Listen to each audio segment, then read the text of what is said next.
Hello and welcome to Future You, the podcast brought to you by graduate careers experts Prospects. I'm your host, Emily Slade, and in this episode we take a look at an online distance learning programme that brings the latest neuroscience findings of trauma and adversity to the forefront, shining a light on what working with children and young people who have experienced adversity can look like across the globe. Hello, my name's Jodie Rawlings. I'm the clinical co-director for the CAPNiP programme. I'm a clinical psychologist by training and still work part-time within the NHS for half my week and spend the rest of the time leading on the CAPNiP programme alongside Vanessa to try and embed clinical practice within the work that we do. And hello, yes, I'm Vanessa Putz. I'm an associate professor here at University College London, and this is my 11th year at UCL. I started out as a researcher, and now I'm running this program together with Jodie as the academic co-lead. So I look after the neuroscientific content, and I also co-run another research master's at the centre. We're here today to share a little bit about our exciting and still fairly new and fresh programme, the Postgraduate Diploma in Child and Adolescent Psychology and Neuroscience in Practice, to share a little bit about how the course is structured, what the content is, the decisions we've made in designing the course, and how it's been in our first year of implementation. Perfect. So would you like to begin by just sort of summing up the programme? So the Postgraduate Diploma in Child and Adolescent Psychology and Neuroscience in Practice is a distance learning programme.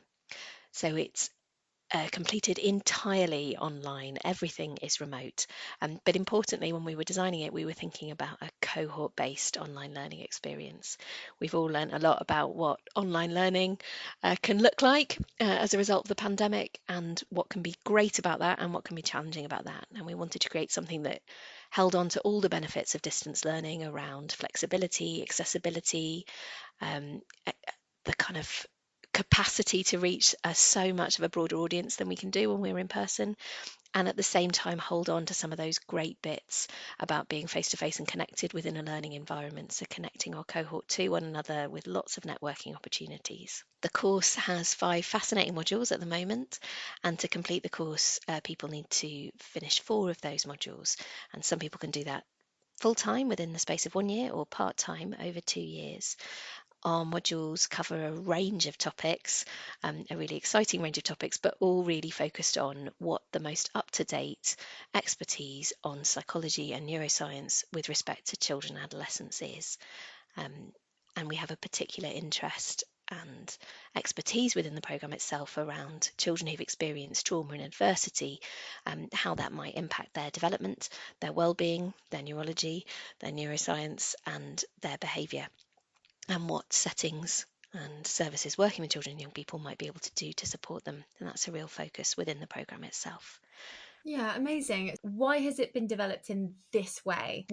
Is there something special about it that's cutting edge, or are you said you're using the most up-to-date information, so why has this program specifically been developed? So a couple of years ago, I mentioned that I have a research background. I used to work on a longitudinal study here at UCL that was looking at how young people who've experienced really severe adversity and trauma, how their brains process memory differently, and how they process social rejection slightly differently.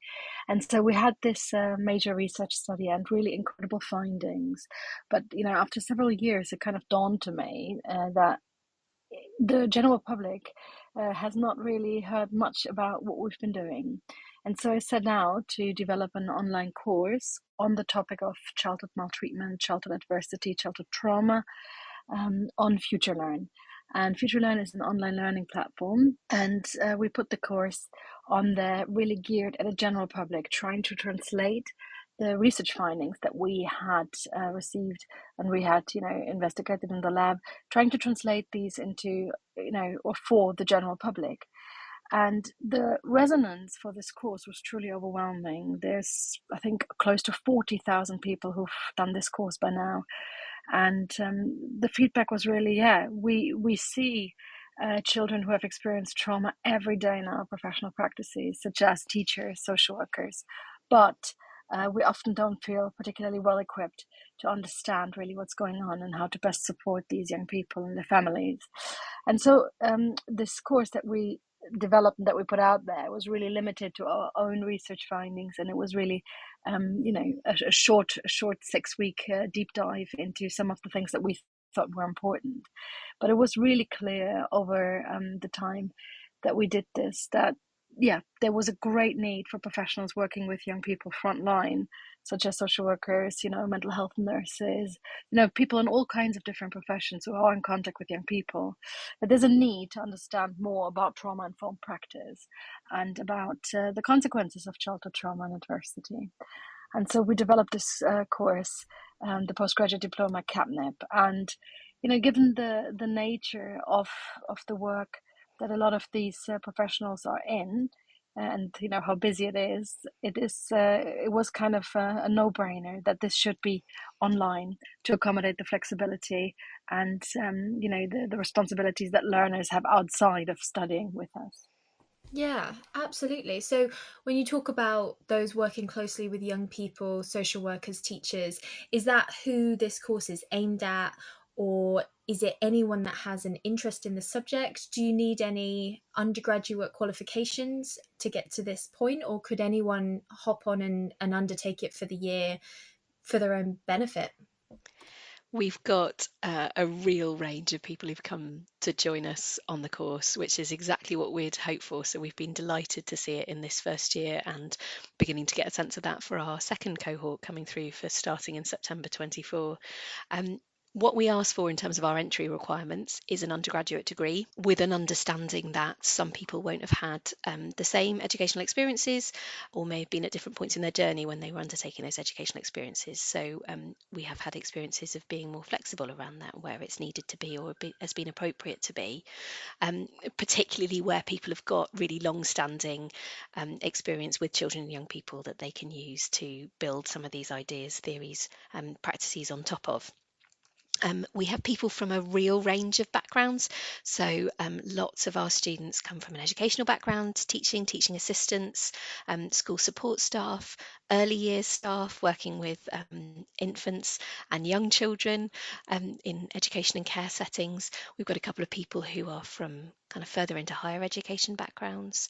We're really applicable, I think, to the work of social care professionals and people working within social justice roles, social care, youth justice, youth offending. And then we have people who are applying it to their own journeys and moving forward with it for new career opportunities, who are maybe newer to the world of psychology or working with children and young people, but really want a thorough grounding in what these principles might be and how they're applicable to a wide range of kind of career opportunities and forms of specialism. Yeah, absolutely. So if you don't have an undergraduate degree, you shouldn't be put off. Is it still worth reaching out and seeing if this could be for you? Absolutely. We have a great support team around us, as well as all the support from the university, so from UCL itself, to help us understand what we need from people to be able to be sure that they can meet the academic rigour, because it is an academically rigorous course. It's a testing course. It's a challenging course. We cover a lot of ground very quickly, but where we can ensure that those things are possible, we're always willing to do what we can to make sure that this is a course that is accessible to as many people as it can be, because both Vanessa and I and our wider course team as well have real faith that this is a useful, valuable, applicable piece of training that people can bring into their working lives to the benefit of children and young people, which is at the end of the day why so many of us are here. So once you're on the course, what opportunities does it offer? So many opportunities. It's hard to know where to start. So there's opportunities for learning, and we've tried to structure that learning such that there's something for everyone at every point. So we've really scaffolded the learning.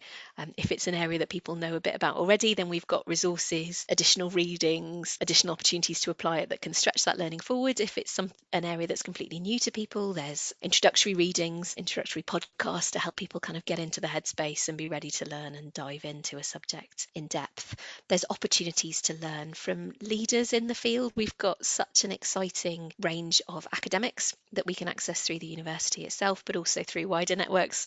Vanessa's experience in this field in terms of research, clinically applicable research, and other academics who are working in the area, my experiences in the kind of clinical field. So we're trying to really blend in the voices of people who understand this stuff and use this stuff day by day, whether that's in their research roles or within their clinical roles, as well as we're both really passionate about making sure that the voices of children and young people and adults who were once children and young people are core and central to this course. So learning from experts through their own experience and their voices being through the course is an absolute core to it. So I think there's a real opportunity to learn from experts by experience, experts by research and academic practice, and experts from clinical practice. Also, fundamentally, and I think most importantly, and the thing that certainly brings me most joy within this role, is the opportunity to connect with professionals from across the globe, from a range of professional backgrounds, all who are deeply committed to the well-being of children and young people, and learn together and apply things together and find bits where it feels like it doesn't fit, find bits where you think, brilliant, I can really use this next week, and together find a way to engage with, apply, and deeply understand the learning that you're going through from these fantastic lectures that you're having week by week. I will say as well, there's opportunities to stretch yourself in different ways. We know that some people on our course have been out of academic learning for a little while, and the opportunities, that I'm not sure if people see it as such, but the potential opportunities of assignments and essay writing to begin to get back into those ways of thinking and learning and sharing your knowledge. We've really worked hard to make sure that the assignment opportunities within this course are varied and interesting and applicable to daily practice. So there's opportunities to write policy documents or blog posts around the things that you're learning that you can potentially bring back into workplaces and use within your own kind of professional lives, as well as being applicable to the assignments for the course and for qualification. And around that, in terms of opportunities, not just in the course itself, but we've been really thoughtful about having a distance learning format and the opportunities within the course itself and within the university for people to really feel like students and connected into something bigger than just the CAPNiP programme. So people have opportunities to access careers counselling, student support and wellbeing, academic writing input and support through the UCL opportunities there, all of which is absolutely accessible to people who are learning at a distance. Do you have moments throughout the year or across the 2 years, if you're doing it part-time, where your cohort comes together, sort of a get-together on campus, as it were, or is it entirely do it all from home?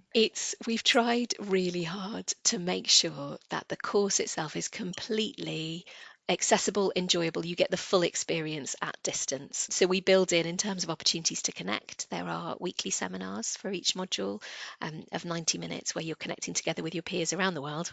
Those are scheduled at appropriate times for different time zones and different working patterns so that people are always able to access them, to connect with your colleagues and fellow students and our amazing module leaders who can really help to embed and apply the learning. So those are opportunities to kind of come together and to form this cohort-based learning. But we're really clear from the beginning that people are students of the university. They are connected to the Anna Freud Centre itself. So if people do find themselves in London, they are very welcome to come along and enjoy the facilities that offers. The same goes for, we've been beginning to think about the graduations of our very first cohort, particularly those people who are full-time, who will be able to come and join the in-person graduation, but we'll also make sure that we have a virtual distance learning celebration of their learning to really mark that that's the format that we've been doing it in, and that's the format that we've connected with each other and made these kind of long-standing and important learning relationships together. Yeah, brilliant. So what is the thing that excites you the most about this programme? So I think Jodie and I have been thinking about this quite a lot, because I think for the two of us, having made this program really from scratch, I think we were very excited about a lot of aspects. But one of the most exciting one for us is clearly the novelty of the topic. The fact that we make it so explicit that trauma-informed practice is should be key to anyone's working with young people and their families. The way that we really bring the neuroscience, the very latest neuroscience findings about trauma and adversity, really to the forefront and make it accessible, and try and make sure that people see the value in this type of research and the evidence base in order to apply it to their professional work. So that clearly is, I mean, both of us are really passionate about understanding childhood adversity and the support that we could give. But I think also the fact that we've just developed it to people who are absolutely pioneering new interventions, who are pioneering new views, new perspectives on childhood adversity and childhood trauma. And that really includes also understanding, forms of racism as a form of adversity and trauma. That really understands also homophobia as an adverse life event. So it's really, we're trying to really get as many different views and perspectives into this to really make sure that we're really covering topics that are relevant in the year 2024. And it has a very global outlook, and that's something that we've worked really quite hard on, talking to professionals working with communities, for example, in South Africa, and making sure that we're not just talking about a UK context, but really shining a light on what working with young people who have experienced adversity could look like around the globe, also with light to topics such as bereavement or war and conflict, how contemporary the program feels. The other thing I think is really important to say, Jodie has really, really, really made sure that lived experience, so that young people and adults who have lived experience in terms of trauma and adversity are being heard. Almost every week or every second week, we have someone talk about what it's actually like, rather than just having academics illuminating it from a research perspective or from a clinical perspective. And I think this is really what makes us quite strong at the Anna Freud Center, the focus on multiple perspectives. So, for example, we're looking at every single phase in childhood and different psychopathologies. From a neuroscientific perspective, we look at it from a systemic family perspective, we look at it from a cognitive perspective. Psychoanalytic approaches, are really relevant to our teaching. So this is something that a lot of students will not be used to. Often you attach yourself to an organization and you will be kind of goaded into a certain, theoretical framework, whereas we do the exact opposite. We kind of say, all of these things are here, and what is it, what is it in each of these perspectives? What are the key concepts from each of these perspectives that could be useful to your type of work? And I mean, on the flip side of that, it means also that the diversity of our students that we talked about earlier, from coming from different backgrounds, that also delivers so many perspectives that we just think that that's truly enriching for the program. I mean, lastly, and I think this is probably something that we're very, very proud of, is that research and clinical practice really go hand in hand on the program. So we have experts who are either working clinically in the rest, when they're not on CAPNiP, who are working clinically directly, like Jodie, with young people, or researchers who have their own research programs. So you really hear it. I think the right word to say in English is from the horse's mouth. So people really walk their talk, and that's really quite unique on our program. Oh, that's fantastic. It sounds amazing. Where can people go for more information? So we recommend that people first and foremost have a look at the UCL postgraduate website, or on the Anna Freud website as well. So our program, you just Google PG Dip Postgraduate Diploma, PG Dip CAPNiP, plus UCL or plus Anna Freud, and you should find our information pages, which really tells you everything about what this course was going to give you, who the course is for. Jodie and I, we added a little video about the two of us, really explaining a bit more about the different modules. So all of this you can find on the website.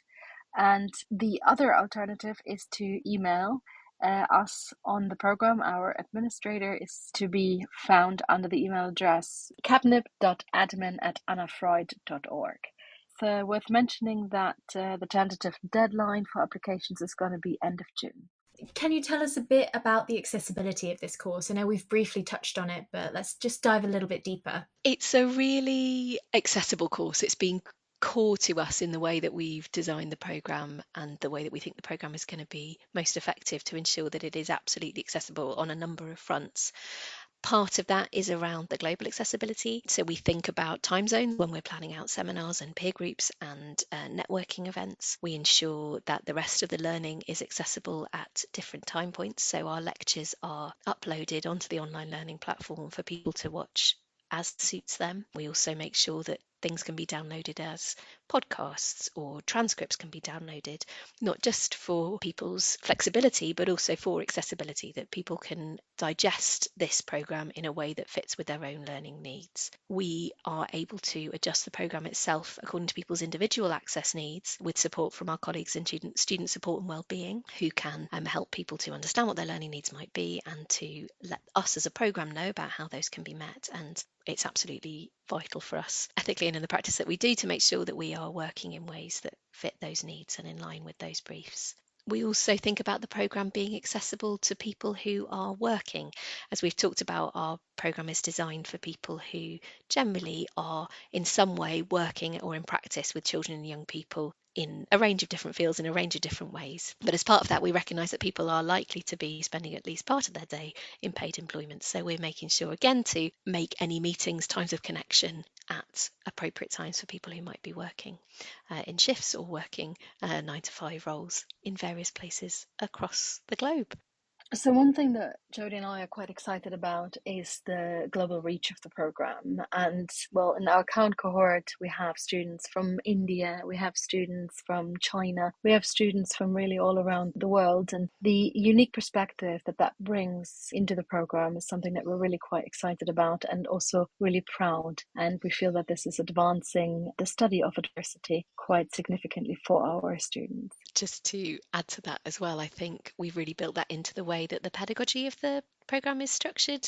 So we talked a little bit about how we're taking kind of critical approaches towards race and decolonisation and homophobia or class or all these kind of really important global social powers and factors. And we're using points where we come together as a cohort to really reflect on those, to be able to acknowledge areas of difference, to be able to talk safely and securely as a cohort about some of these things, some of the things that our countries, our cultures, our working environments, our professional qualifications might mean we see differently, and making it a secure learning environment to be able to move towards some of those differences with a reflectivity, a sense of mutual respect and mutual learning and engagement, which I think is a real strength of the programme and has been a really beautiful thing to watch as people have gone through it. So, yeah, for those who are currently listening and who would like to know a little bit more, aside from the web pages and the possibility to contact us directly via email, we do also run several information and taster sessions.